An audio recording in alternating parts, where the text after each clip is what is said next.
Բաբայի մացարի եթերում էքսպերտ հաղորդումն է, բարև ձեզ։ Իմ զրուցակիցն է Էթիկետի ակադեմիայի հիմնադիր տնօրեն, Շվեյցարիայի Էթիկետի եւ Խորհրդատվության ակադեմիայի Հայաստանի ներկայացուցիչ, միջազգային որակավորմամբ Էթիկետի մասնագետ Նարինե Հակոբյանը։ Շնորհակալ եմ Նարինե հրավերն ընդունելու համար։ Ես եմ շնորհակալ հրավիրելու համար։ Շատ հաճելի է գտնվել ձեր տաղավարում։ Այն է, որ մենք նախքան հարցազրույցը սկսելը ես ձեզ խնդրեցի խորհուրդ թե ինչպես ճիշտ նստել հարցազրույցից առաջ, ինչ դիրք ընդունել եւ արդյունքում ես բավականին լարված դիրքում եմ հիմա նստած, այնուամենայնիվ մի քանի խորհուրդ տվեք հենց լրագրողներից ինչպես սկսել հարցազրույցը, հետո կանցնենք բուն էթիկետի թեմային։ Այո, իրականում ասում եմ, որ պետք է նստենք աթոռի 1/3-ին, քանի որ այդպես եւ մեր կեցվածքն է գեղեցիկ լինում եւ խոսքն է գեղեցիկ հնչում։ Դրա համար ազնվականները եւ թագավորական ընտանիքներում միշտ խորհուրդ են տվել նստել 1/3-ին, այդպես գեղեցիկ է նաեւ սեղանի առաջ նստենք, որովհետեւ ոչ թե մենք ենք կռանում դեպի ուտեստը, այլ ուտեստն է բարձրանում դեպի մեզ։ Իսկ ոտքը ոտքին գցած տարբերակը ինչքանով է ընդունված։ Ոտքը ոտքին գցած տարբերակը ընդունված է կարելի ասել ժամանակակից էթիկետի աշխարհում, նախկինում այդքան էլ դա չի կիրառվել եւ ընդունված է ազնվականների մոտ խաչաձև նստելու ձևը, շատ կնկատեք ինչպես խաչաձև նստում են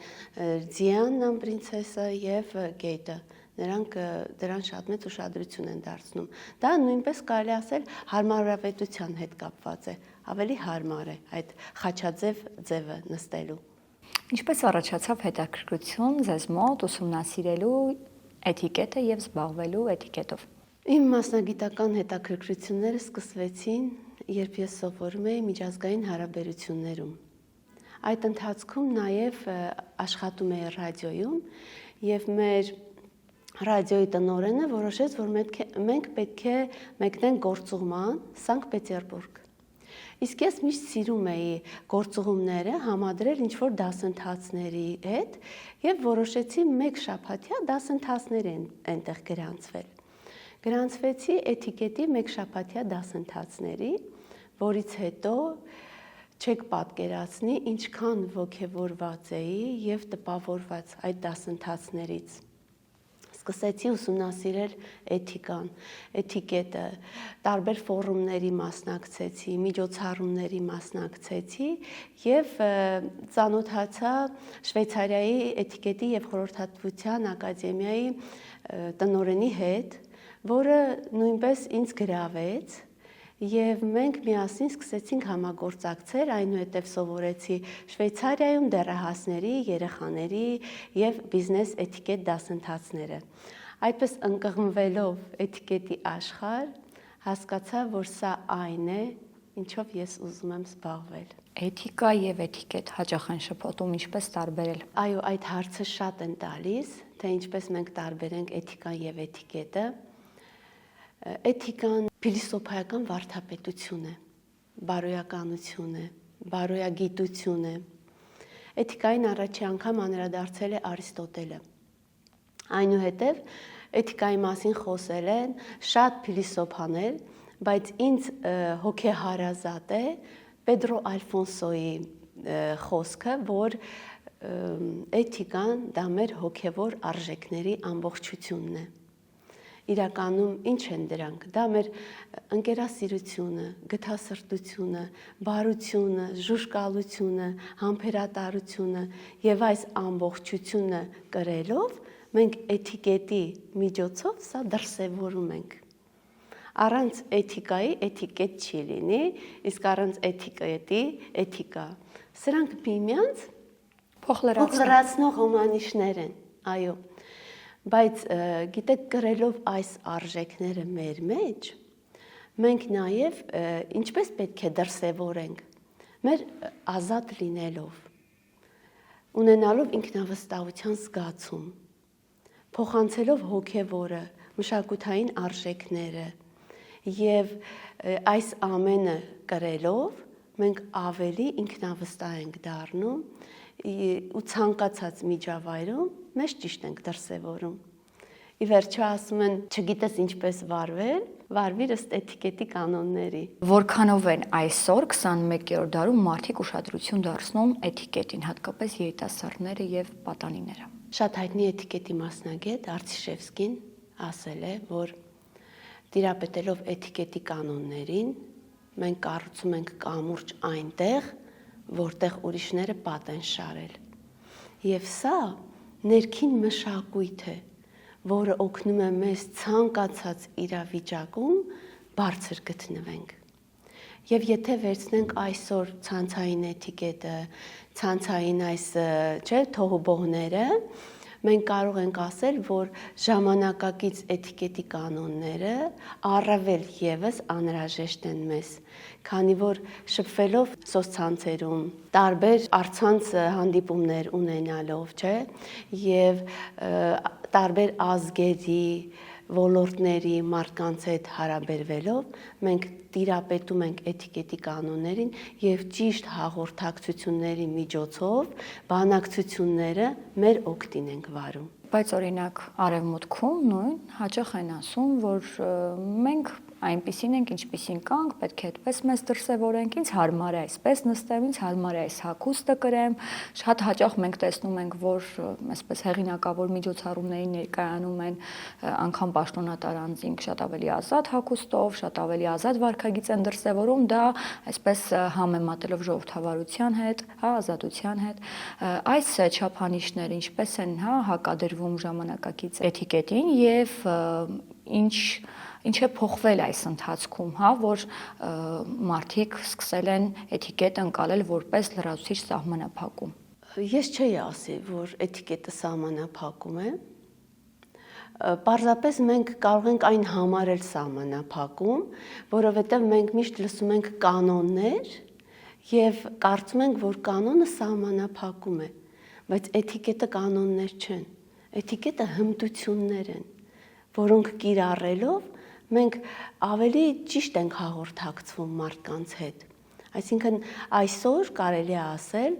մարդկանց հմտությունները, արտաքին տեսքը, խոսքը ավելի առաջնային է դասվում, քան կրթությունը։ Հիմա տեսեք, չէ, ասում են կա soft skills եւ hard skills։ Սա մտնում է soft skills-ի մեջ, որը առաջ է եկել։ Իսկ այն ներքև է իջել։ Տեսեք, տիրապետելով հմտություններին, օրինակ, խոսքի արվեստին, գեղեցիկ վարվելակերպին, չէ՞, մենք ավելի ի վերջո ասում են մեր արտաքին տեսքը եւ խոսքը մեր այցեքարտերն են։ Այսինքն առաջի տպավորություն մենք կարող ենք թողնել մեկ անգամ, երկրորդ անգամ չենք կարող թողնել առաջին տպավորություն։ Եվ եթե մենք վարժված ենք գեղեցիկ խոսել, եթե մենք գիտենք ինչպես մեզ ներկայացնել, այստեղ մեզ ոչ ոք չի հարցնում, ինչպիսի կրթություն մենք ունենք։ Առաջինը նայում է մեր հմտություններին։ Եվ ճիշտ եք ասում, այսօր շատ դեպքերում լսում ենք, որ անգամ հրավիրատոմսերում գրած է լինում, խնդրում ենք դրես կոդը պահպանել, մարդիկ չեն պահպանում այդ դրես կոդը, համարելով, որ իրենք ազատ են եւ իրենց ոչ ոք չի կարող պատրաստել, սահմանափակել, բայց սա պարտադրանք եւ սահմանափակում չի։ Ես կարող եմ ասել, որ սա պարզապես հարգանք է դիմացինի հանդեպ։ Եվ եթե ես կարդում եմ օրինակ հին ժամանակներում հրավիրատոմսերի մեջ դրես կոդ օգտագործել են միայն դիվանագիտության մեջ եւ պաշտոնական այդպիսի հանդիպումների ժամանակ։ Սակայն հիմա, եթե նկատել եք, մեր առօրյայում նույնպես դա ներթափանցել է եւ կարող են մեզ խնջույքներից առաջ, այո, հրավիրելիս հենց պարտադրեն, ոչ թե պարտադրել են սրանք, այլ եթե գրում են, խնդրում ենք դրես կոդը լինի սպիտակ կամ դրես կոդը լինի black tie, բնականաբար մենք white tie երբևիցե այստեղ չենք կարող օգտագործել, կարա լինի casual, չէ՞, թե նկատել եք գրում են, կոկտեյլային կարա լինի հագուստը, եւ սրանք այդ փոփոխություններն են, որ կատարվել են դարերի եւ տարիների ընթացքում։ Այսինքն մենք պետք է բաց լինենք ընդունելու ցանկացած նորություն։ Իսկ ինչպիսի նորմեր կան էթիկետի, որոնք դարերի ընթացքում գրեթե չեն փոխվել։ Կարող եմ ասել կարգավիճակի նորմերը։ Այսինքն կարգավիճակի նորմը եւ սոցիալականում եւ գործնականում ընդհանրապես չի փոխվել, մնացել է։ Օրինակ կնոջը զիջելու նորմը եւս համարվում է էթիկետի դրսևորում։ Այո, բայց սոցիալականում գործնականում կին տղամարդ չկա, որովհետև գործնականում հավասար են։ Իրականում Հայաստանում ես երբ այդ մասին խոսում եմ ուսանողների հետ եւ ասում եմ երեխաներ կին տղամարդ հարաբերություն չկա, պետք է հավասար լինենք, տղաները ասում են, չէ, այսպես թե այնպես, մենք հայ ենք եւ պետք է կնոջը զիջենք։ Սակայն եվրոպական էթիկետում, իսկ քանի որ էթիկետը չէ, եվրոպական է, Եվրոպայից է սերել, կին տղամարդ հարաբերություն գործնականում չկա, բոլորը հավասար են։ Օրինակ, երբ որ գործնական հանդիպման ժամանակ ասում են, եթե տղամարդը առաջինը ձեռքը չի մեկնում, կինը չպետք է ձեռքը մեկնի, նման սահմանափակում կա, թե չէ։ Ոչ, գործնական հանդիպումների ժամանակ մենք հավասար գործընկերներ ենք, եւ եթե ես հյուր եմ, առաջի հերթին ինձ հյուրընկալող կողմն է ոնց որ ձեռք մեկնում։ Եթե ես հյուր եմ, ես բարևում եմ, այսինքն ներս մտնելիս, չէ, ոնց որ ընդունված է, մենք միշտ բարևում ենք։ Կապ չունի սա մենք գործնականում ենք, թե սոցիալականում ենք։ Իսկ մեզ հյուրընկալող կողմը արդեն ձեռք է մեկնում։ Բայց սա եթե մենք գործընկերներ ենք, եթե կարգավիճակը վարչապետի է, նախարարի է, կաթողիկոսի է, նույնպես նրանք են ձեռքը մեկնում։ Միշտ կարգավիճակով բարձրն է ձեռքը մեկնում։ Իսկ սոցիալականում միշտ կինն է ձեռքը մեկնում, անկախ տարիքից եւ կարգավիճակից։ Օրինակ Հայաստանում այս առումով որոշակի մշակութային, տարբերություն կա, որովհետեւ կնոջ կողմից ձեռքը մեկնելը գուցե ընկալվի որպես, ասես ֆեմինիստական դրսևորում։ Սոցիալականի ժամանակ, եթե մենք տիրապետում ենք կանոններին, մենք արդեն հստակ հասկանում ենք, որ կինը պետք է մեկնի ձեռքը։ Հիմա տեսեք, ես եթե գիտեմ կանոնները, բնականաբար միտեղ գնալիս միանգամից ձեռքս մեկնում եմ։ Եթե ես գործնական հանդիպման եմ, ես ձեռքս չեմ մեկնում, որովհետև հատկապես եթե իմ գործատուն կարգավիճակով ինձանից բարձր է, ես թույլ եմ տալիս, որ ինքը մեկնի իր ձեռքը։ Եվ միշտ իմ գործատուներից մեկն ինձ ասում էր. «Նարա ջան, ես չգիտեմ, ես ձեռքս մեկնեմ, թե դուք ձեր ձեռքը մեկնեք, խառնում եմ իրար ամեն անգամ»։ Հետո ասում էր. «Երբ որ դուք գալիս եք, ես շփոթված եմ լինում, անդադար մտածում եմ, ճիշտ արեցի, թե սխալ արեցի, սա պետք էր, թե պետք չէր»։ Դա էլ հասկանում եք, պետք չի այդպես լարվել, հա, պետք չի լարվել, որովհետև ասում են, այսպիսի մի խոսք կա, չէ, Չեխովն է ասել, որ хорошее воспитание не в том, что ты не прольешь соуса на скатерть, а в том, что ты не заметишь, кто ее пролил։ Հասկանում եք, դրա համար ես որպես մասնագետ նույնպես խորհուրդ եմ տալիս։ Երբեք չնայեն դիմացինը ինչ սխալներ թույլ տվեց, որովհետև դա մասնագիտական չի։ Եվ եթե ես տիրապետում եմ այդ կանոններին, այդ հմտություններին, չի նշանակում, որ պետք է իմ դիմացինն էլ այդ կանոններին տիրապետի։ Բայց կան տարրական կանոններ, որոնք, չեմ ասում պետք է, բայց ցանկալի է, որ տիրապետի յուրաքանչյուր ոք, սկսած պատանիներից, դեռահասներից մինչև երիտասարդներ, նաև ավագներ։ Ճիշտ եք ասում, Թագուհի ջան, կան կանոններ, որ մենք տարրական կանոններ են, մենք պետք է տիրապետենք, դրա համար միշտ համալսարանում ասում եմ, երեխաներ, եկեք առաջնային քննարկենք տարրական կանոնները, հասկանանք մենք ինչ կանոնին ենք տիրապետում, ինչին ոչ,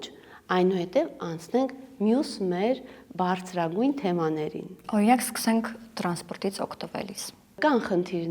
Կան խնդիրներ, բայց գիտեք, ես վերջերս Շվեյցարիայում մի ֆորում տեղի ունեցավ, որը կոչվում էր «Я вижу лучшее в тебе», եւ այնտեղ քննարկում էին, որ մարդկանց մեջ մենք պետք է անդադար փորձենք լավը տեսնել։ Այսինքն տեսեք, հիմա եթե ես տրանսպորտում եմ ինչ որ մեկը իմ հանդեպ սխալ վարքագիծ դրսևորեց, օրինակ հղի եմ ինձ չզիջեցին, ահա, նկատողություն արեցի, հղիային ինձ չզիջեցին, ինձ հրեցին, հասկանաք, մի նկատողություն անելով ես այդ մարդու կյանքում ոչինչ չեմ փոխի։ Հանդիմանելով, պախարակելով մենք ոչինչ չենք փոխի։ Մենք պարզապես կարող ենք մեր օրինակելի լինելով փոխել ինչ-որ բան։ Եվ լինենք օրինակելի։ Այստեղ հա, բան չունեմ ասելու, տրանսպորտում եթե եղին ինչ-որ չեն զիջել, կարող ենք խնդրել, ինչ-որ մեկը զիջի։ Բայց եթե մենք ասենք, տղա ջան, դու չես տեսնում, հղիկին է կանգնած եւ նա վատ է իրեն զգում, հավատացեք, տղան կարող է ասել, իսկ դուք ինչ իմացաք, ես ինչ վիճակում էի։ Այնքան է փոխվել աշխարհը, որ մենք հանդիմանելով էմոցիոնալ հատկապես չենք փոխի։ Այո։ Չեք զգացել անգամ տանը երեխաներին, դեռահասներին, եթե մենք ինչ-որ հանդիմանելով մի բան ուզում ենք սովորացնենք, դեռահասը դա չի ընկալում։ Իսկ եթե սիրով, ֆիլմերի միջոցով, առակների միջոցով կամ ինչ-որ ցիտատների միջոցով ենք դա մենք երեխաներին ցույց տալիս, ուղղորդում, երեխան ավելի շուտ է վերցնում եւ ընկալում։ Ինչպիսի տարածված սխալներ կան էտիկետի այսօր։ Աշխատում եմ չնկատել սխալները։ Աշխատում եմ մարդկանց մեջ տեսնել լավը մենակ, դրականը, որովհետև դրականը տեսնելով մենք կարող ենք փոխել մեր հասարակությանը։ Եվ փորձում եմ, եթե մարդկանց մեջ սխալ եմ տեսել, փորձում եմ իմ մեջ էլ այդ սխալը գտնել։ Չէ՞ որ ասում են, եթե դուք մարդկանց մեջ սխալներ եք տեսնում, ուրեմն ձեր մեջ այդ սխալը կա։ Եթե չեք տեսնում, ուրեմն դուք արդեն ազատվել եք ամեն ինչից։ Դրա համար, գիտեք, ես անգամ կարող եմ ասել կոչ կանեի մեր հասարակությանը, որ մարդկանց մեջ տեսնենք ոչ թե սխալները, այլ մարդկանց դրական կողմերը։ Աստված, գիտեք, չի ստեղծել մարդուն մենակ բացասական կողմերով։ Աստված մեզ բոլորից դրական կողմեր է տվել։ Պարզապես մենք ինչ-որ իրավիճակներից ելնելով, կյանքի բերումով փոխվել ենք, դրականը կորցրել ենք, բացասականը ավելի շատ ենք վերցրել։ Դրա համար ամենակարևորը այսօր մարդ լինելն է ու այդ մարդ լինելով մենք փորձենք միմյանց մեջ մենակ լավը տեսնել։ Իսկ որտեղ են գրվում կամ սահմանվում էտիկետի կանոնները եւ ովքեր են որոշում մեր էտիկետի սահմանները։ Եթե վերցնենք պատմական անցյալից, էտիկետի կանոնները իրականում գրել է Պեդրո Ալֆոնսոն, այսինքն որ խոսեցինք, որ անդրադարձել է էթիկային որպես մեր հոգևոր արժեքներ, նա նաև կանոններ է ներառել իր գրքերի մեջ, որոնք հետագայում օգտագործվել են էթիկետի կանոնների գրքում։ Էթիկետը որտեղից է եկել։ Ֆրանսիայի Լյուդովիկոս 14-րդը տեսնելով, որ պալատականները ինչքան վատ վարքագիծ են դրսևորում, որոշում է խնջույքների ժամանակ պիտակներ պատրաստել եւ պիտակների վրա ներառել ինչն է կարելի, ինչը չի կարելի։ Եվ այն մարդիկ, ովքեր խախտել են կանոնները, ընդմիշտ նրանց զրկել են այդ խնջույքներին մասնակցելուց։ Դրանից հետո ստեղծվել են էթիկետի կանոններ, որը Ռուսաստանի Պետրոս առաջինը ներմուծել է Ռուսաստան։ Այնուհետև Ռուսաստանում է դա տարածվել եւ մնացած բոլոր ԱՊՀ երկրներում, եթե այսպես նայենք։ Սակայն ամեն մի ազգը ունի իր կանոնները եւ իր առանձնահատկությունները։ Անկամ տեսեք, եթե մենք վերցնում ենք եվրոպական էթիկետը, մենք այդ նույն էթիկետի կանոնները չենք կարող կիրառել, օրինակ, մուսուլմանական երկրներում։ Եթե վերցնենք սեղանի էթիկետը, սեղանի էթիկետի կանոնները նույնպես տարբերվում են։ Օրինակ, ինչով են առանձնանում մեր հայկական մշակույթում էթիկետի կանոնները, որոնք բնորոշ են հենց մեզ հայերիս։ Այո, մենք հայերս առանձնացնում ենք էթիկետի կանոնները նրանով, որ մենք շատ յուրընկալ ենք, յուրասեր ենք։ Նաև առանձնանում են մեր ընտանեկան արժեքները, հարգանք դեպի մեծը։ Վերջերս նորից անդրադառնամ ֆորումներին, Շվեյցարիայի ֆորումի ժամանակ քննարկվեց, որ ինչպես հարգենք մենք մեր մեծերին, որպեսզի օրհնություն գա մեր ընտանիքներին։ Իսկ մենք հայերս դա դարերով արել ենք։ Նոր չպետք է սովորենք, Այո, միգուցե դա եկել է հենց քրիստոնեությունից, քրիստոնեական արժեքներից, միգուցե դա մենք ունեցել ենք նաև հեթանոսական ժամանակաշրջանում, բայց այն, որ մենք պատվել ենք եւ հարգել ենք մեծերին, մեր գեների մեջ դրված է եղել դարերով։ Նաև ընտանեկան արժեքները, եթե վերցնենք, չէ՞, նույնպես կարևորում ենք մենք շատ ընտանեկան արժեքները, ընտանիքը։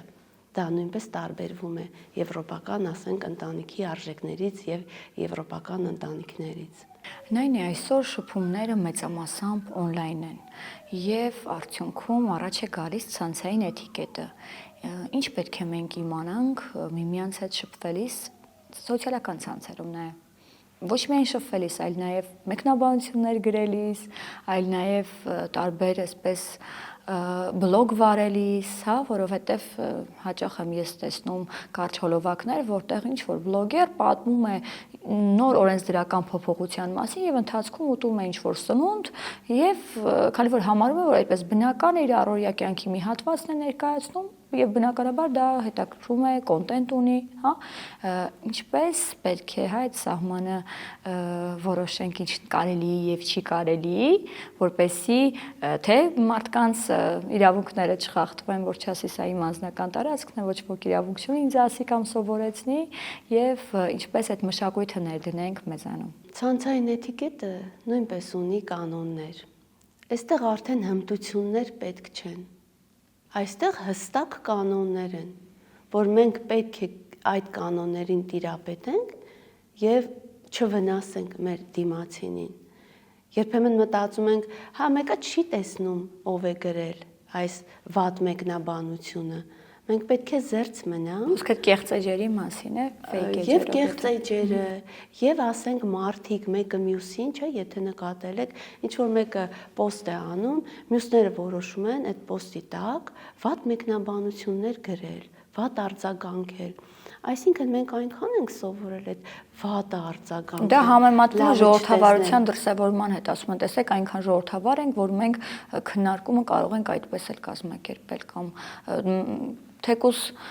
վատ մեկնաբանությունները մարդիկ չեն էլ ջնջում, ասում են, դե թող գրեն, այսպես ընդունված է, չգիտեմ։ Գիտեք, այդ մարդիկ, որ վատ մեկնաբանությունները վերցնեն իրենց վրա, կհասկանան, որ իրենք ինչ սխալ բան են արել։ Քանի որ ասում են, եթե ոսկե կանոնը որն է, չէ, նաև էթիկետի ոսկե կանոններից է, որ ինչ կուզես քեզ անեն, արա դիմացինի համար։ Ինչպես կուզես քեզ հետ խոսեն, խոսիր դիմացինի հետ։ Հիմա այդ նույն վատ մեկնաբանություններ գրողները երբևիցե չեն մտածում, որ կգա մեկ օր մենք նույն վիճակում կհայտնվենք։ Պարզապես ինչ է հիմա, չէ, այսպես ասում են, դե լավ գրեցինք, անցավ գնաց։ Վատ էր, ուզում էի վատ բան գրեի, որովհետև արժանի չէր այդ մարդը, որ ես լավ բան գրեի, բայց մենք ինչ իմացանք, որ նա արժանի էր կամ արժանի չէր։ Ի վերջո մենք դրանով կերտում ենք մեր ապագան։ Մենք մեր խոսքով, մեր մտքով, չէ՞ որ ասում են մտքիդ հետ զգուշ եղիր, թե չէ դա խոսք կդառնա եւ գործողություն, այո։ Եվ եթե խոսքը ուժ ունի, դառնում է գործողություն, պատկերացնում եք ինչքան ուշադիր մենք պետք է լինենք, որ դա մեր ապագան է։ Նաև ասում են, եթե մեկի մասին խոսում եք, բամբասում եք, դա նույնպես ձեր ապագան է, զգույշ եղեք։ Նայնը ես նկատել եմ, որ այս համատարած չարության դրսևորումը, որ սոցիալական ցանցերում մեկնաբանությունների տեսքով հորդում է, նոր չի, այսինքն այդ մարդիկ միշտ եղել են իրենց տներում,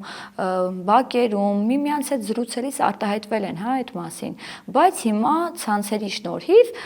իրենք կարծում են, որ ցանկացած բան, որ մտածում են, պետք է այդ մասին բարձրաձայնեն եւ իրենց ոչ ոք չի կարող ասել ինչու ես դու այդպես մտածում, քանի որ կա խոսքի ազատություն։ եւ այլն եւ այլն։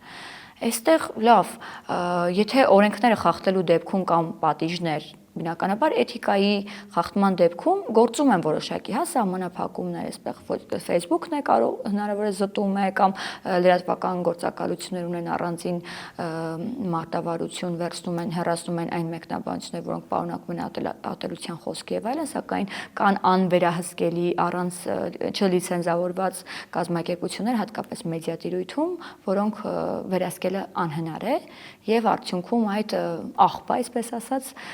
դուրս է նետվում եւ ամբողջ ցանցը ողողվում է ատելության խոսքով։ Այստեղ ես կասեի, որ ինչպես վերը նշեցի, շատ է եղել, որ ինձ գրել են դուք անգամ այդ կանոններին չեք կարող հետևել, ուր մնաց ուրիշներին սովորացնեք։ Կամ գրել են քեզ նայի նոր կանոններ սովորացրու։ Այստեղ Արցիշևսկին ինչպես ասում էր, ես այնքան բարձր եմ ինձ դասում այդ իրավիճակից, որ չեմ նայում, ինչ գրեցին, որովհետև այն մարդիկ, ովքեր լցված են չարությամբ, նրանք այս կյանքում այնքան դժբախտ են։ Երջանիկ մարդիկ երբեք վատ մեկնաբանություններ չեն գրում։ Եթե դուք ձեզանով լցված եք, երջանիկ եք, ունեք լավ ընտանիք, լավ երեխաներ, լավ աշխատանք, արթնանում եք, գոհանում եք ամեն ինչից, դուք երբեք վատ մեկնաբանություններ չեք գրի։ Դուք երբեք այդ ձեր ներսը այդ աղբով չեք լցնի։ Չէ՞ որ ասում են, ինչպես անենք, որ գրավենք մարդկանց։ Այ դրականը մեր մեջ կառուցելով, սերմանելով, մենք դրական էներգիա ենք ունենում եւ մարդիկ այսպես թե այնպես գալիս են այդ դրականը, որովհետեւ այսօր դրա պակասը հենց կա։ Այսօր մարդիկ հոգնել են բացասականից, որ մարդիկ սիրում են, որ դրականը մատուցես, դրականը տաս, տեսնես մարդու մեջ լավը, դրականը, քո առօրյայում տեսնես դրականը, կենտրոնանաս ոչ թե բացասականի վրա, այլ դրական իրերի վրա, դրական գործողությունների վրա։ Ու կտեսնեք ինչքան կյանքը ավելի հետաքրքիր ու լցված կլինի։ Բայց մենք որ կենտրոնանում ենք բացասականի վրա, ինչքան բացասական ենք տեսնում, այնքան բացասականով ենք լցվում։ Արդեն բացում ենք սոցցանցերը եւ թեկուզ այն ամենագեղեցիկ լավ բանը մենք բացասական ձևով ենք տեսնում, որովհետեւ մենք արդեն լցված ենք բացասականով, դրական ոչինչ չունենք։ Այո, ես կարող եմ հստակ ասել, որ իմ կյանքում հաջողության բանալի է դարել էթիկետը։ Իրականում անձնականի հետ գիտեք ոնց է այն դրսևորվում, նրանով, որ դուք ավելի ինքնավստահ եք դառնում։ Անկախ նրանից, ինչ իրավիճակ է, դուք երբեք չեք նայում իրավիճակին։ Պարզապես հասկանում եք, որ դուք իրավիճակից բարձր եք եւ թե անձնականում, թե գործնականում այն օգնում է, որ մենք հաջողակ լինենք։ Գործնականում մենք լավ մթնոլորտ ենք ստեղծում, թե կազմակերպության ներսում, թե դրսում։ Տեսեք, եթե մենք լցված ենք դրականով, մենք միշտ այդ դրական էներգիան ենք փոխանցում։ Եվ կազմակերպության ներսում էլ արդեն դրական մթնոլորտ ստեղծվում։ Եթե մենք տեսնում ենք աշխատակիցներից մեկը տխրել է կամ խնդիր ունի, փորձում ենք օգնել աշխատակցին, զիջում ենք, նստում ենք եւ լսում ենք խնդիրները աշխատակիցների։ Այսինքն սա հաղորդակցման արվեստ է եւ հաղորդակցման ձևերին տիրապետելով մենք գրավում ենք մեր աշխատակիցներին, մենք ցույց ենք տալիս, ինչպիսին պետք է լինի ղեկավարը, ինչպիսի հարթակ ստեղծենք, որտեղ բոլորը երջանիկ կլինեն եւ մեկը մյուսի հետ հաղորդակցվելիս եւ բանակցելիս ճիշտ կդրսևորի իրեն։ Արդեն կաշխատի ճիշտ անել եւ սխալ բաներ չի անի։ Որ տարիքից պետք է երեխաներին սովորեցնել էթիկետի որոշակի կանոններ եւ դպրոցներում, մանկապարտեզներում ինչ անելիքներ կա այս հարցում։ Թագուհի ջան, ես աշխատել եմ եւ մանկապարտեզների հետ, եւ դպրոցների հետ, եւ այսօր կարող եմ ասել, բացը շատ է, սակայն մենք պետք է համագործակցենք ծնողների հետ, Այսօր մասնագետը միայն չի կարող որևիցե փոփոխություն կատարել։ Ամեն բան սկսվում է ընտանիքից։ Չէ՞ որ ասում են դաստիարակիր քեզ եւ քո երեխան դաստիարակված կլինի։ Հիմա տեսեք մենք Երեխան ընտանիքի հայելին է։ Այո, երեխան ճիշտ եք ասում, ընտանիքի հայելին է։ Եթե մենք ընտանիքում այս կանոնները ընդհանրապես չենք կիրառում, հասարակ կախարդական բառերը երեխաների հետ չենք սովորում, ինչքան էլ մանկապարտեզում, դպրոցում սա կիրառվի, երեխան մոռանալու է։ Դրա համար պետք է այսօր լինի մանկապարտեզ, ուսուցիչ եւ ծնող համագործակցություն։ Նույնը լինի դպրոցների հետ։ Միշտ ծնողներն ու ուսուցիչները պետք է համագործակցեն, որպեսզի կարողանան ճիշտ ձևով երեխաներին դաստիարակեն եւ շատ տարածված է այսօր երեխաները հիպերակտիվ են։ Այո, բայց կարելի է հիպերակտիվ երեխաներին էլ ուրիշ մոտեցում ցույց տալ։ Եվ ես միշտ խորհուրդ եմ տալիս իմ ուսանողներին, վերջերս ուսանողներ ունեի, անհատական դասընթացներ էին, վերապատրաստվում էին, որ աշխատեին երեխաների հետ, ես խորհուրդ էի տալիս այն երեխաները, ովքեր հիպերակտիվ են, դարձրեք ձեզ օգնական։ Հիմա տեսեք, մենք երեխային դարձնում ենք մեզ օգնական, եւ երեխան դասի ընթացքում չի խանգարում, ինքը մեզ օգնում է։ Ստացվում է եւ մյուս երեխաները սովորեցին, եւ այս հիպերակտիվ երեխան սովորեց, եւ ես չնյարդայնացա։ Այսինքն հասկանում եմ, որ հիմա ուսուցիչները ասում են ժամանակ չունենք, նյարդերը չի հերիքում, տեղիք չի տալիս նյարդերին, կամ ծնողները չէ ժամանակ չունեն, որ շատ երեխաների հետ զբաղվեն, սակայն սա շատ կարեւոր է։ Դուք խոսում եք նյարդերը չհերիքելու մասին, ես վառ օրինակ ասեմ, երեք ես բջջային օպերատորներից մեկի գրասենյակում էի հերթում սպասում, հետո մի քիչ ավելի ուշ նաև բանկում, եւ ես մի այսպիսի միտք ձևակերպեցի ինձ մոտ, որ բավական է 1 ժամ հերթում սպասել եւ տեսնել, թե ինչպիսի հոգեբանական վիճակում է մեր ազգը։ Վառից բուն իմաստով մի քանի այսպես հրահրող միջադեպերի ականատես եղա, բարձր տոնով, միմյանց վիճաբանելու այսպես դրսևորումներ, հա, դուք անդադ խոսում եք լավը տեսնենք, լավը չբարձրաձայնենք խնդիրների մասին, բայց կան նաև որոշակի այսպես դրսևորումներ, սոցիալական խնդիրներ այդ թվում, որոնք ուղղակիորեն կապված են ձեր նշած գործոնների հետ, այսինքն որքան էլ էթիկետին տիրապետի, գալիս է մի պահ, երբ որ մարդը լինելով գերզգայուն գերզգացմունքային, հա, չի կարողանում իրեն պատշաճ դրսևորել։ Այդ դեպքում ինչ է պետք անել, այսինքն ինչպես վարվել նաև հենց այդ աշխատակիցները, որոնք իրենց պետք է փորձեն հանդարտացնել, որպեսզի մյուսների համար եւս տհաճ իրավիճակ չստեղծվի, հա։ Շատ լավ հարց եք տալիս, իրականում հիմա մենք համալսարանում հենց այս թեմաներն ենք քննարկում, ինչպես անենք, որ հաճախորդին, այսինքն հաճախորդները լինում են տարբեր տեսակի եւ ինչպես անենք, որ այդ հաճախորդին մենք չկորցնենք։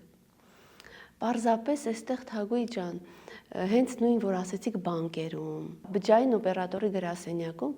առաջի հերթին բանկերը պետք է կազմակերպեն այնպիսի իրավիճակ ստեղծեն։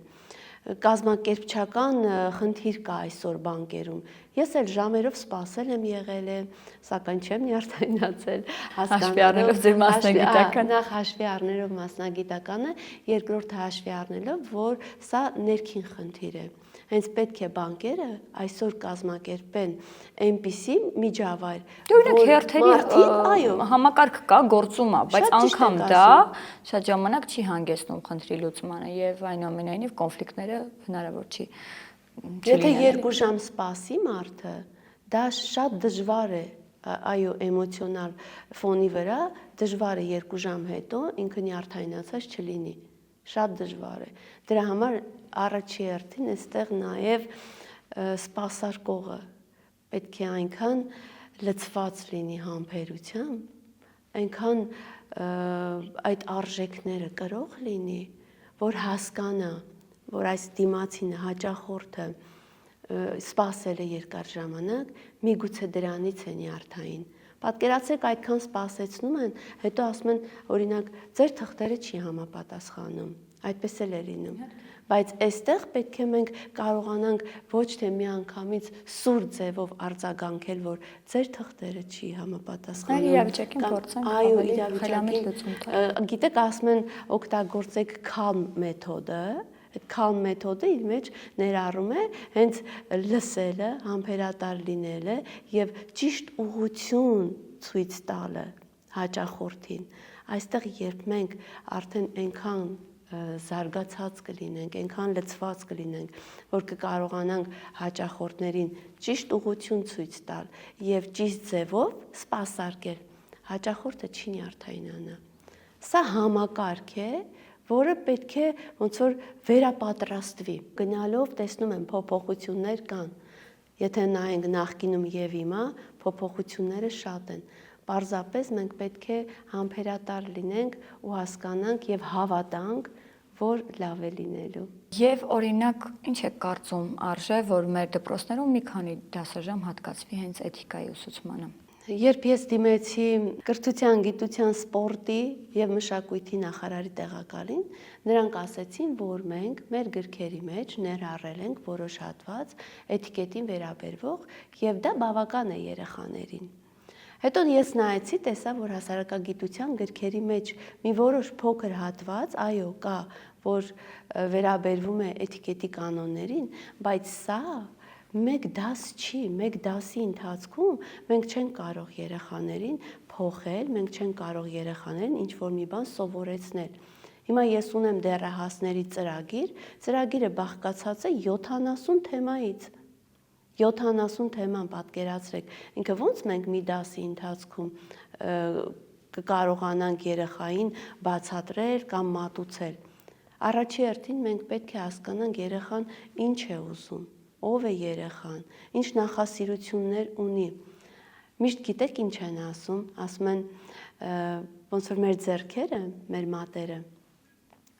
մեզ ուղղություն են ցույց տալիս, մենք ինչպես ապրենք։ Մեր բութը մեր առողջությունն է, որ պետք է ուշադիր լինենք, որ պետք է հետևենք մեր առողջությանը։ Ցուցամատը մեր հոգևոր արժեքներն են։ Տեսեք, առողջությունից հետո գալիս է հոգևոր արժեքները, հետո գալիս են մեր հմտությունները։ Պետք է մենք երեխաներին բացատրենք ինչքանով է կարևոր առողջությունը, հոգևոր արժեքը, նոր հմտությունը, պատկերացնում եք, քանի դաս մենք պետք է դասավանդենք, որ երեխան հասկանա ինչի համար է նա սովորում այս հմտությունները եւ ինչքանով է իրեն անհրաժեշտ այս հմտությունը կյանքում։ Եթե մենք միանգամից գնում ենք ու ասում ենք երեխաներ, եկել ենք, որ դուք սովորեք էթիկետի կանոնները, երեխաները ասում են մենք որ պետք լինի GPT-ից կհարցնենք եւ մեզ կասի ինչպես ապրենք եւ ինչ կանոններ, ինչպես կիրառենք։ Բայց երբ մենք երեխային ցույց ենք տալիս, որ քո առողջությունն է կարևոր, հոգևոր արժեքներն են կարևոր եւ սրանց հետ մեկտեղ գործնական դու պետք է կիրառես այս հմտությունները, որովհետեւ այնտեղ արդեն լցված ես։ Պետք է արդեն դուրս հանես, կիրառես, երեխան արդեն սովորում է հաճույքով։ Ես այդպիսի մեթոդով եմ աշխատում։ Իսկ հետաքրքրություն կա երիտասարդների շրջանում սովորելու էթիկետ։ Դեռահասների շրջանում այո կա։ Եթե անկեղծ լինեմ, մարզերում ավելի շատ է հետաքրքրությունը։ Դե մարզերի երեխաները այնպես հետաքրքրությամբ են գալիս դասերի, հարցեր տալիս, շահագրգռված են, որ մեկ բան ավել սովորեն, մեկ բան ավել իմանան։ Հիացած են, հասկանում եք, այնպես են պահանջում, որ անգամ մի բան չիմանալը ամոթ է արդեն։ Ես եթե մի դաս եմ նախատեսել, այդ դասի ընթացքում այնքան թեմաներ ենք քննարկում, որպեսզի երեխաները տեղեկացված լինեն, ինֆորմացված լինեն, եւ չեմ նայում, որ այս թեմայի համար չէին վճարել։ Ես այդ ոգևորվածության այնքան շատ եմ նայում, որ տեսնելով երեխան ինչքան ոգևորված է, փորձում եմ նաև անվճար դասընթացներ անցկացնել։ Բազմաթիվ մաստեր կլասեր եմ անցկացրել մարզերում անվճար։ Մենակ նրա համար, որ երեխաները տեղեկացված լինեն, որ երիտասարդները մեծ ցանկություն ունեն քննարկելու, խոսելու, շփվելու։ Եվ վերջում ինչ խորհուրդ կտաք այն մարդկանց, որոնք ասում են մեզ էթիկետը պետք չէ, դա էլ մոդա չի, դա անցյալում է Լյուդովիկոս 14-րդի ժամանակ է, մնացել է անցյալում, ինչ եք ուզում մեզանից թողեք հանգիստ ապրենք։ Չերնիգովսկայան է ասում, որ մարդիկ բաժանվում են երկու խմբերի։ Մի խումբը ցանկություն ունի սովորելու, նորը ընդունելու, ամեն բան կիրառելու, իսկ մյուս խումբը ընդհանրապես ոչ մի բանի ցանկություն չունի։ Եվ այստեղ մենք պետք է տարանջատենք, որ խմբի հետ աշխատենք, որովհետև մենք խումբ ունենք, այո, որ շատ գրգռված է, ձգտում է տիրապետել այդ հմտություններին, ձգտում է գիրք կարդալ, հասկանում եք, ու քննարկումների է մասնակցում, շատ ակտիվ է, բայց մի խումբ էլ ունենք երեխաների, որ ընդհանրապես ոչ մի բանով հետաքրքրված չի։ Դրա համար կավարտեմ խոսքս նրանով, որ Ռոքֆելերը ասել է. մարդկային կարողությունները կարող ես գնել շաքարի եւ սուրճի պես, եւ ես պատրաստ եմ այդ կարողություններին այնքան վճարել, որքան ոչ մի բանի համար չեմ վճարել։ Պատկերացրեք, ասենք ինչ հրաշալի խոսքեր են, եւ այդ կարողությունները հենց մեր հմտություններն են, որոնք մենք անվճար ենք տալիս երբեմն, բայց մարդիկ չեն ուզում սովորեն։ Դրա համար փորձենք իրոք տեսնել դրականը մարդկանց մեջ։ Եվ մեր օրինակով, այո, նաև ձեր օրինակով ցույց տաք, որ անհրաժեշտ են այդ հմտությունները կյանքում հաջողության հասնելու համար, կյանքը ավելի իր բազմագույն, բոլոր շերտերով տեսնելու համար։ Այո, շատ ճիշտ եք։ Շնորհակալ եմ հետաքրքիր եւ հանրամատչելի զրույցի համար։ Ես էլ եմ շնորհակալ, Թագուհի ջան։